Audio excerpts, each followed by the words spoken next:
Good evening, and welcome to a horror show. I'm your host, Paul. I bet you can read, so let's get started.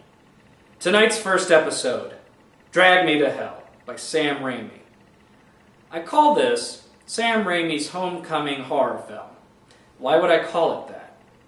Well, Drag Me to Hell was the first horror film Sam Raimi had made since Army of Darkness, which came out in 1993. Army of Darkness. They live. They breathe. They suck.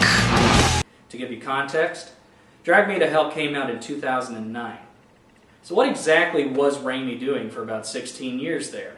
In those 16 years, Raimi made a slew of films, most notably the original Spider-Man trilogy. Interesting to note, if you're a fan of Venom, then Spider-Man 3 was a real horror film for you. It makes me happy.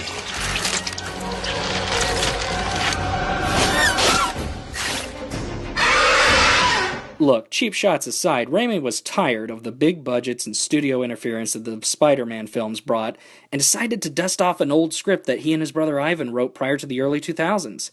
He made it through his own production company, Ghost House Pictures, and had some help from Universal. Drag Me to Hell is your basic curse movie. Loman's character, in an attempt to impress her boss, ends up choosing to say no to the very wrong sort of person. Gypsies, man. What the fuck?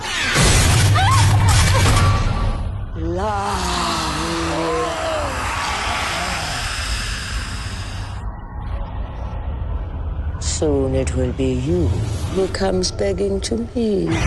Anyway, the film follows her as she tries to get the curse removed before she will be literally dragged to hell on the third and final day. Sadly, Raimi's style of camp tone, outrageous scares, and roller coaster fun didn't translate very well to the audience it was released upon. Because of this, it made teenagers hate it, and its PG-13 rating kept the adults away. The film didn't do very well at the box office here in the States.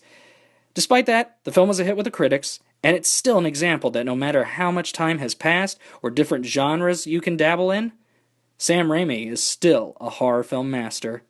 Now, some of you, when trying to find a copy of this film, noticed that there were two versions of it. One was the theatrically released PG-13 version, and the other was the unrated director's cut. Well, let me shed some light on this for you. We're watching the PG-13 version tonight. Why?